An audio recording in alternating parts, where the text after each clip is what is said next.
Hi friends, this is 5 Minutes Tech YouTube channel. Here is Samsung Galaxy A03s smartphone.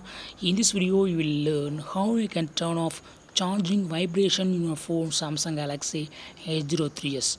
While you put charging for your phone, there will be some vibration, small vibration. If you want to turn it off, yes, you can do it. Just go to the settings of your phone here and go to sounds and vibration and go to system sound and vibration control.